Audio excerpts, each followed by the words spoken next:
o governo Lula acaba de entrar em polêmica novamente. Vocês já estão vendo o conflito que aconteceu no caso Ramagem. Pois é, já deu um conflito gigantesco.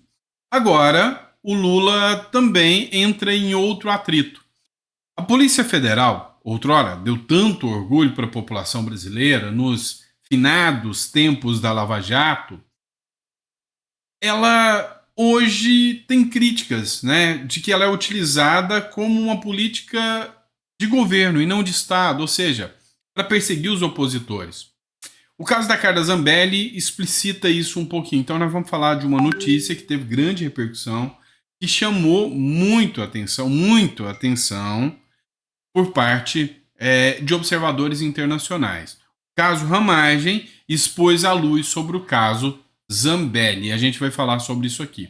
Outro ponto também é sobre o André Mendonça. Pois é, o André Mendonça já mostrou que veio, não tá para brincadeira e já disse, em bom som, em bom tom, que o intuito dele é agir até as últimas consequências, mesmo que isso custe caro para colegas do STF. Vamos falar sobre tudo isso? Então, hoje é dia 22 de abril de 2026. Este é o nosso terceiro editorial do dia, o nosso Chá com Política. Sejam todos bem-vindos e espero que o nosso editorial esteja contento. Antes de mais nada, peço a vocês, caso vocês queiram fazer o seu processo de imigração para o Uruguai ou Paraguai. E quando eu falo imigração, não é você mudar para lá, particularmente. Às vezes você pode fazer o seu processo de imigração sem precisar mudar. É você ter a cédula bancária, é você ter uma conta bancária. Hoje é o processo mais barato que tem. De nenhum país você vai conseguir um custo tão barato quanto o do Uruguai para poder ter sua cédula. O Paraguai é mais caro do que o Uruguai. Mas você vai entender tudo isso. Eu vou te explicar numa consulta. Então é só entrar aqui, agendar a sua consulta e vai ser um prazer enorme estar te atendendo, tá bom? Dito isso, matéria do Estado de Minas. Lula usa contraponto a Trump para desgastar Flávio Bolsonaro. Entenda, o presidente criticou Trump pela guerra no Irã, disse que nenhum presidente tem direito de intervir em outro país e ironizou o desejo de ganhar o Nobel da Paz. Vamos ser sinceros, né? O Lula, hoje, na CNN, foi comparado ao Fidel Castro e ao Maduro. Sim, o Lorival Santana, durante uma entrevista na CNN hoje, né, durante essa entrevista, ele acabou explicitando a conduta do Lula, que é de atacar diretamente a pessoa do Donald Trump. E que nem o Xi Jinping faz isso, nem o ditador da Coreia do Norte faz isso. Não existem ataques pessoais. Existem ataques à figura do presidente dos Estados Unidos, críticas pontuais, não a pessoal. E aí o Lula foi fazendo ironia, né, sobre o Nobel da Paz, entre outras coisas. Só que o que mostra aqui é um desespero do Lula. Ele acha que ele vai desgastar o Flávio Bolsonaro ao atacar o Trump. Não vai adiantar. Tá? Dificilmente isso terá resultados ou terá qualquer impacto. A própria Globo, ela entrou no embate político em defesa do caso Ramagem aqui, ou seja, em defesa dos Estados Unidos contra o Lula. E a Globo defender os Estados Unidos contra o Lula é porque o Lula está errado demais. Olha o que a Globo fez de matéria aqui da Fernanda Rouvenat. Lula não deve comprar briga com os Estados Unidos antes de avaliar o caso do delegado envolvido na prisão de Ramagem. Até a Globo já entende que há uma... Como foi utilizada a palavra da presidente do TSE à época, ou da ministra Carmen Lúcia, do STF, ela tratou como arapongagem o Ramagem ficar fiscalizando inimigos do governo. E agora, isso aqui fica classificado como arapongagem também? Pois é, até a Globo já vê que é. Até a Globo já vê que é. E aí, essa matéria aqui eu vou deixar para a próxima, que nós vamos falar sobre isso aqui, mas nós vamos continuar falando ainda sobre o caso Zambelli. Pois é, a crítica que existe em relação ao caso Ramagem é que a Polícia Federal fez a tal da arapongagem, ou seja, ela fraudou o sistema de imigração, porque uma figura que trabalhava junto à imigração ficou fiscalizando Ramagem, veio e fez denúncia no caso do Ramagem, como se o Ramagem fosse o imigrante ilegal, mesmo sabendo a condição de asilado. Olha, ele é um oficial, ele é uma figura que exerce fé pública e tem a função de manter um respeito, uma urbanidade e respeito às leis norte-americanas. Ele sabia do pedido do Ramagem de asilo político. Ele tinha o papel de fazer qualquer informação sobre isso. Ele é o adido brasileiro lá nos Estados Unidos, não fez. E aí, o grande ponto aqui que chama atenção é que ele não só não fez, como espera, imagina-se, que ele era o responsável por fazer uma ligação anônima para denunciar o Ramagem. Ou seja, ele queria burlar o sistema norte-americano para conseguir uma extradição utilizando o sistema migratório de deportação. Ele sabia e agiu de forma dissimulada. E aí vem o caso Zambelli. O que fica aqui é a Polícia Federal hoje ela tem o papel de perseguir opositores que estão fora do país, exilados, e agora fica mais claro que se trata de um exílio, de um exílio. Uma figura que citou perseguição possível da polícia foi o Eduardo Bolsonaro. O Eduardo Bolsonaro, há pouco tempo atrás, gravou um vídeo falando: olha, eu percebo que tem um carro que fica parado à minha porta, minha sogra me chamou, me ligou, tem algum carro que está me espionando. E aí, o Eduardo Bolsonaro, que está nos Estados Unidos, está em exílio, todo mundo do PT já achava que os Estados Unidos tinham ignorado, não dava mais bola para ele, que ele tinha perdido a conexão com o Marco Rubio, entre outros. E aí foi onde se enganaram. Esse caso do Ramagem colocou o Eduardo Bolsonaro maior do que imaginavam. Olha o que o meio independente publicou, saiu grandão. O governo sentiu o baque com a recuperação de Eduardo Bolsonaro nos Estados Unidos. O Planalto acreditava que o ex-deputado estava batido, perdido. O político em exílio foi fundamental na articulação junto a Washington para a soltura do brasileiro. Reiteração da soberania americana e expulsão de delegado da PF também credenciou a força diplomática do Eduardo Bolsonaro. Ou seja, mostrou que o Eduardo Bolsonaro tem uma interlocução com os norte-americanos muito maior do que poderia se imaginar. Imagina esse cara como um senador da República, como um embaixador como Mauro Vieira, que poderia, o Flávio Bolsonaro indicá-lo. É óbvio que muita gente ia falar, nepotismo. Pois é, o Bolsonaro foi criticado, atacado, quando o Bolsonaro queria indicar o Eduardo Bolsonaro como embaixador norte-americano dos Estados Unidos. Vocês lembram disso? Pois é, o Bolsonaro foi altamente criticado, mas olha a interlocução que o Bolsonaro tem, que o Eduardo Bolsonaro tem. Lembra de quando houve aquela repercussão e o Bolsonaro recuou? Não devia ter recuado. Não devia ter recuado. Bolsonaro faltou, e vocês vão ficar bravos comigo, mas faltou firmeza em algumas coisas. Eu sei que vocês não gostam. Eu critique o Bolsonaro em alguns pontos, e não é uma crítica ao Bolsonaro, é estratégia. Ele acertou a estratégia, ele fez a estratégia dele e foi. Mas cada um tá no céu, cada um. Eu acho que no caso do Eduardo Bolsonaro, deveria o Bolsonaro ter batido o pé e falar: não, tô nem aí com a opinião de vocês. Ele será um interlocutor norte-americano, ainda na gestão Trump. Da mesma forma, eu teria até de certa forma blindado, e sabe, a repercussão dessa perseguição que aconteceu ao Bolsonaro talvez teria sido muito diferente lá nos Estados Unidos se ele tivesse uma interlocução maior. Assim como também o Ramagem, que está lá. É um cara que foi perseguido pelo STF, porque o Bolsonaro ia colocar ele como diretor da Polícia Federal. O STF falou: não vai. Agora você imagina o que é que a Polícia Federal não poderia ter descoberto em casos masters da vida com Ramagem à frente. E aí vem a publicação do Cláudio Dantas aqui. Modus operandi contra Ramagem foi utilizado também no caso Zambelli. Ou seja, vocês viram a importância da Polícia Federal? Vocês viram por que nesses dois pontos, eu falo para você, o Bolsonaro deveria ter batido o pé, não. Vai ser indicado, sim, pronto. Vocês gostem ou não gostem. Eduardo Bolsonaro, embaixador dos Estados Unidos. Segundo, vai ser o Ramagem, sim, diretor da Polícia Federal e vai investigar cada um de vocês. Pois é, não aconteceu. E aí vem a publicação aqui da Karina Michelin, Rede Internacional de Perseguição.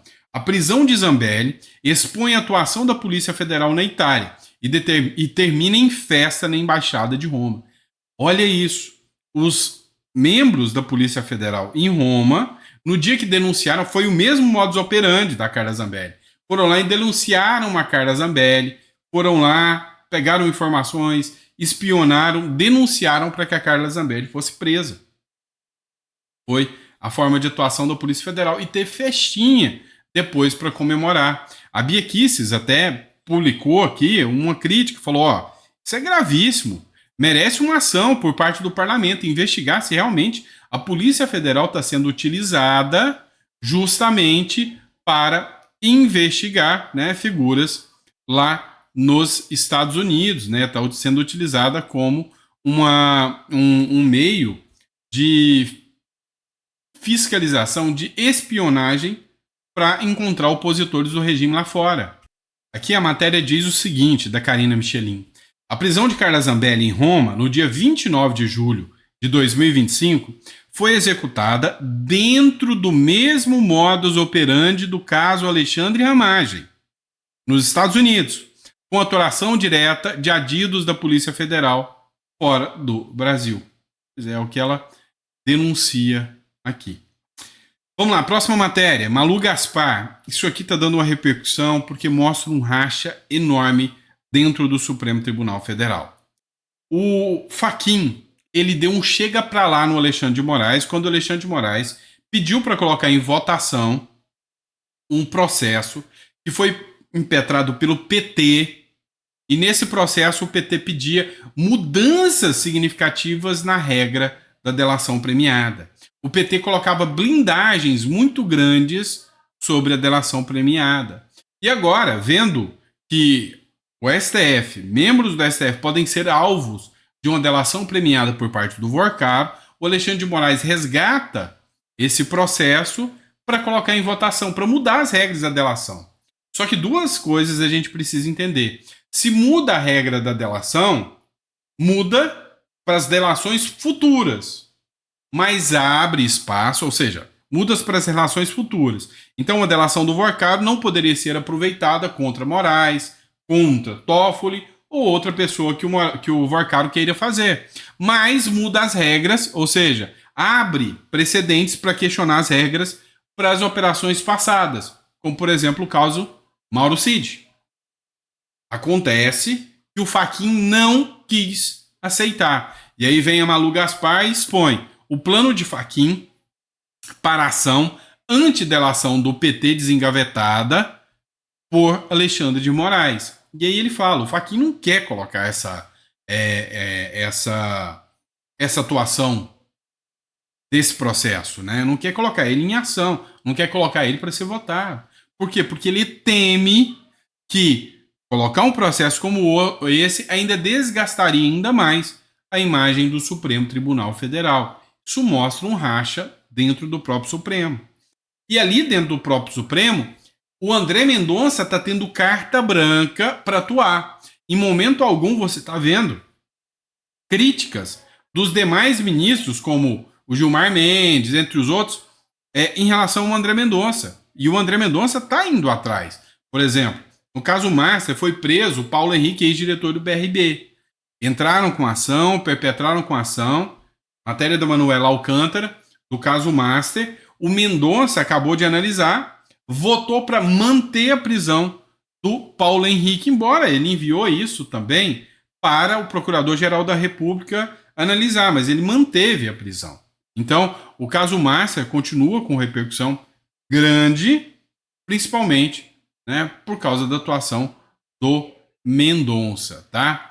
Hoje no CNN Brasil saiu uma publicação, agora já falando de assunto internacional, saiu uma publicação há 52 minutos atrás que diz que comparar o PCC, a máfia italiana, faz todo sentido. E é por isso que o Donald Trump não vai recuar em momento algum. Por quê? Porque o mundo já viu isso. Uma matéria publicada no The Washington Post fala exatamente sobre isso.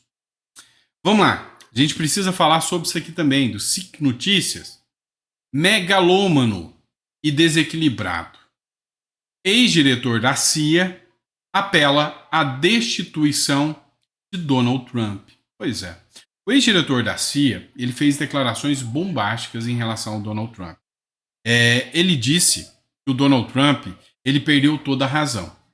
Ele disse que o Donald Trump chegou a convocar, enquanto ele ainda estava dentro da CIA, chegou a convocar o serviço de inteligência e pedir para fazer uma pesquisa qual seria a reação se o Donald Trump soltasse uma bomba atômica no Irã. Então ele fala que por causa disso o Donald Trump perdeu toda a noção, que o Donald Trump se tornou um megalomaníaco, um maluco, e que há uma linha aí de que o Donald Trump é um sujeito capaz de soltar uma bomba atômica em um país inimigo, como é o caso do Irã. E aí essa pesquisa, essa informação que saiu agora, foi ignorada pelo próprio Donald Trump. Donald Trump nem deu atenção a isso, até a mídia não levou muito em consideração a isso, mas que o Donald Trump estaria, sim, disposto a soltar uma bomba atômica dentro do Irã. Que ele só não fez porque a informação de inteligência disse que seria muito ruim para a imagem do próprio Donald Trump, que é o primeiro passo. O segundo passo, que causaria um impacto econômico, porque atingiria as reservas de petróleo. E para reconstruir tudo isso depois, levaria milhões de dólares e geraria uma escassez de petróleo gigantesca. Inclusive, acabou de sair uma matéria agora dizendo que o petróleo da Europa tem mais uma vida útil aí de 45 dias. Depois de 45 dias, já começa a escassez na Europa. E isso poderia gerar uma crise global sem precedentes. Vamos lá, tem mais matéria. Vocês sabem que o Lula foi para Portugal. Lá em Portugal passou vergonha, conflitou lá com o Donald Trump. Chamou muita atenção essa situação desse conflito com o Donald Trump, porque Portugal, por exemplo, é uma aliada de longa data dos Estados Unidos, e o Lula foi lá para fazer ataques pessoais ao Donald Trump. Grupos se reuniram para fazer manifestação contra o Lula. E aí eu tenho um trecho de uma dessas manifestações. Deputado português lava nossa alma em protesto contra Lula. Isso aconteceu ontem. Prontos para receber o ladrão, para receber o corrupto, para receber aquele que usurpou a presidência da República Federativa do Brasil. Estes cartazes são de pessoas que estão indignadas por ter à frente da oitava maior economia do mundo um ladrão, alguém que foi condenado por corrupção e que foi descondenado porque colocou os seus amigos dentro da Suprema Corte Brasileira. O ladrão é uma vergonha para o seu país. Lula, que é chamado por ele, pelos seus compatriotas, como o ladrão dos 9 dedos, não pode ser recebido em Portugal como se fosse o herói do Brasil. Não pode ser recebido aqui no Palácio de Belém, no nosso Palácio Presidencial, como se fosse o herói da República Federativa do Brasil. Ele não é. Os brasileiros não amam o seu presidente. Estes brasileiros não se veem representados neste presidente. E por isso, para nós, para os portugueses, é uma vergonha que a primeira visita internacional a este novo Presidente da República, António José Seguro, seja um presidente corrupto, um presidente ladrão, um presidente que prometeu picanha ao seu povo e agora só oferece abóbora. Esta é uma vergonha nacional para Portugal e é uma vergonha que o nosso Presidente socialista tenha aberto as portas do Palácio de Belém, que não é um palácio dele, é o palácio de todos nós, de todos os portugueses, para receber com honras de Estado, com pompa e circunstância e com um banquete à hora do almoço este presidente corrupto. É por isso que nós estamos aqui para dizer: o lugar do Lula é na prisão. Lula, ladrão, seu lugar é na prisão. Lula, ladrão, seu lugar é na prisão. Lula, ladrão, seu lugar é na prisão. Lula. Pois é, Lula famoso internacionalmente, né? Pois é, famoso internacionalmente. E aí, o que vocês acharam da manifestação dos portugueses aqui? Inclusive, tem aqui também do André Ventura, né? O André Ventura também fez a sua publicação contra o Lula. Isto é para acontecer! Isto é para acontecer! Não é um sonho, isto é para acontecer! O país está farto de ser roubado. Isto tem que ser o futuro de Portugal e do Brasil. Não pode haver pessoas presas por terem a sua opinião. Não pode haver pessoas presas por dizerem o que pensam. Não há mais espaço para ditadores. Lula, ladrão! Lula!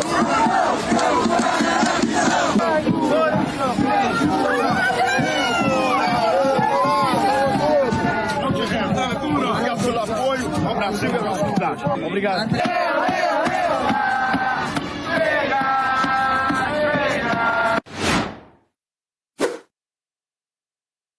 Pois é. E aí, qual a opinião de vocês? Vocês se sentem incomodados de um estrangeiro falar mal do presidente do seu país? Acho que não. Vamos lá. Assim como Lula, outra figura também resolveu fazer críticas ao Donald Trump. Estamos falando do Daniel Ortega. Pois é. Dá uma olhada no que o Daniel Ortega aqui falou. Atacou o Trump, fez muitas críticas. No próximo bloco, nós vamos falar sobre o Eduardo Bolsonaro. Acabou de chegar uma mensagem agora. Eduardo Bolsonaro condenado à prisão. Vamos falar sobre isso também. O presidente dos Estados Unidos, Donald Trump, foi criticado por seu colega nicaragüense Daniel Ortega por iniciar, junto com Israel, a guerra no Oriente Médio. Ortega possui uma relação tensa com Washington, que classificou o governo da Nicarágua como uma ditadura e acusou seus líderes de assumir o poder por meio de uma reforma constitucional e da repressão aos opositores. E é um problema, diríamos,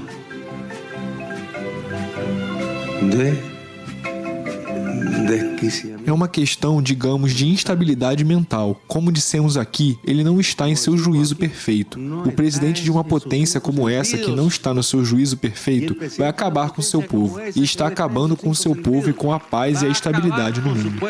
Está acabando com seu povo e está acabando.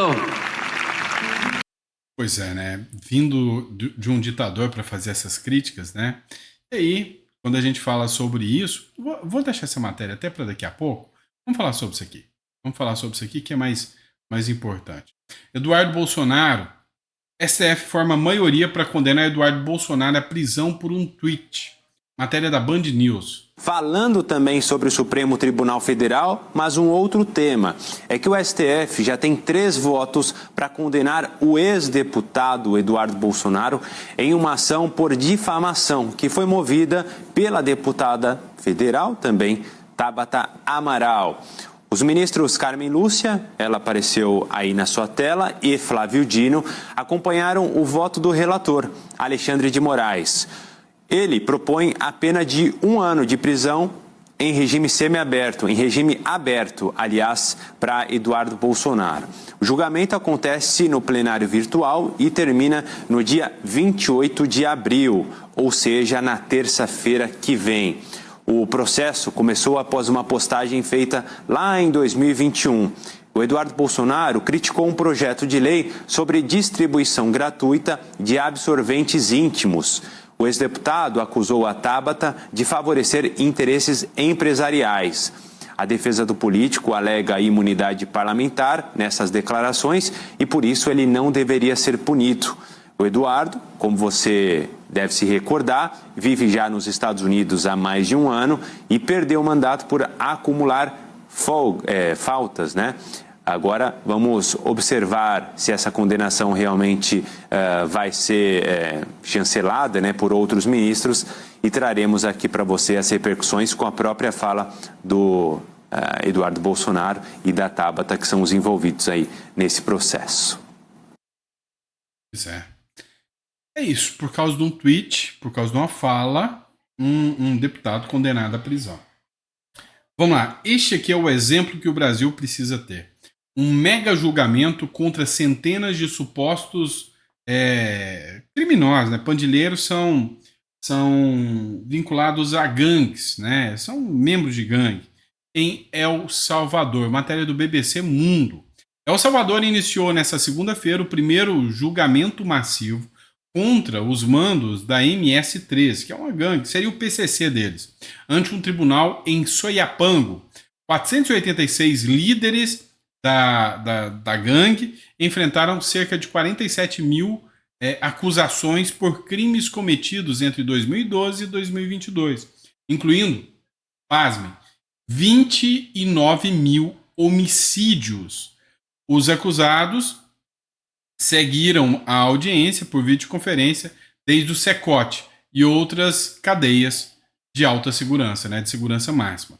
O julgamento se produz no marco do regime de exceção imposto pelo presidente Nayib Bukele em 2022, ao qual foram detidas mais de 91 mil pessoas e acabou com a criminalidade do país. Organizações de direitos humanos advertem que os julgamentos massivos dificultam estabelecer responsabilidades individuais e aumentam o risco de condenações injustas. Isso aqui eu concordo plenamente, tá?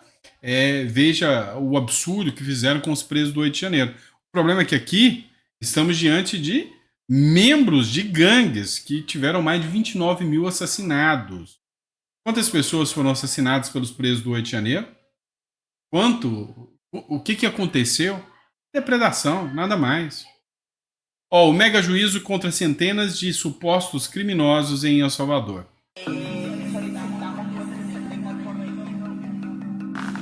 Esta mañana da inicio la audiencia única abierta en contra Mara Salvatrucha, 13. Acá se van a definir la situación jurídica de 486 cabecillas de este corporativo criminal, a quienes se les estaría atribuyendo alrededor de 47.000 imputaciones.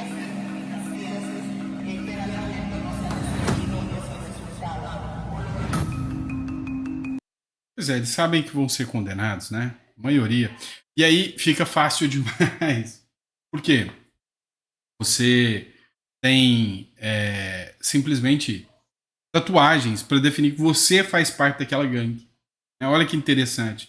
As tatuagens definiam que você... Eles tinham, uma impunidade tão grande, uma garantia tão grande da impunidade que eles tatuavam.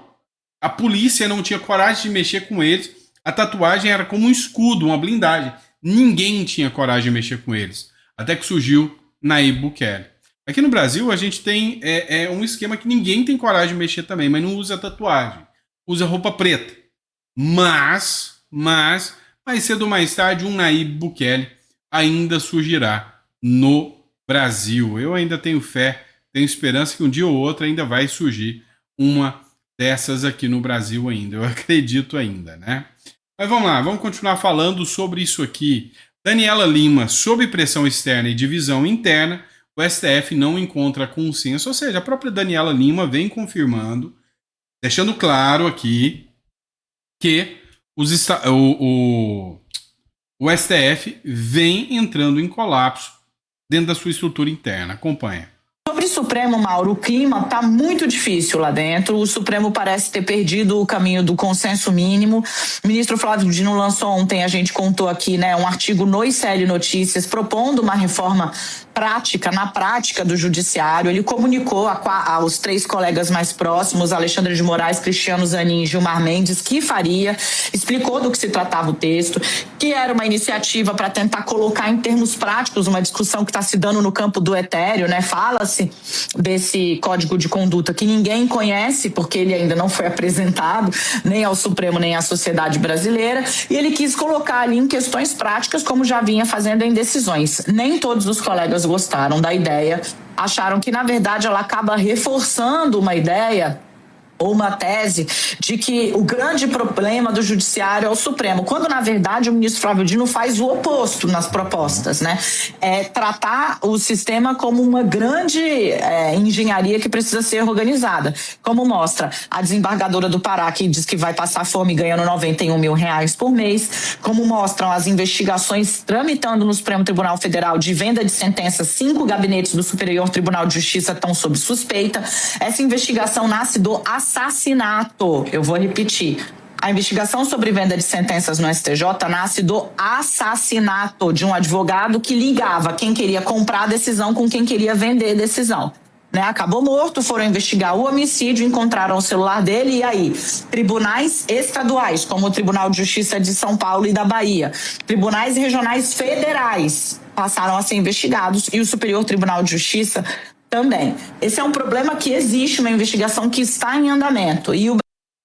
Pois é, né? Então, assim, o STF hoje está rachado? Tá. O problema hoje é só o STF? Não, é o sistema como todo, tá todo corrompido. Dito isso, pessoal, obrigado pela confiança, pela credibilidade. Eu vou deixar o contato aqui da Imigra Mais para vocês entrarem em contato. Gente, você que tem o seu patrimônio aí, você lutou para construir isso, você batalhou, você precisa fazer uma estruturação. Então, entre em contato com a Imigra Mais, entenda as vantagens de você ter um plano B em relação ao Brasil, vale muito a pena. A gente está aqui à disposição para te atender, tá bom? Dito isso, obrigado pela confiança, pela credibilidade e vejo vocês no próximo editorial.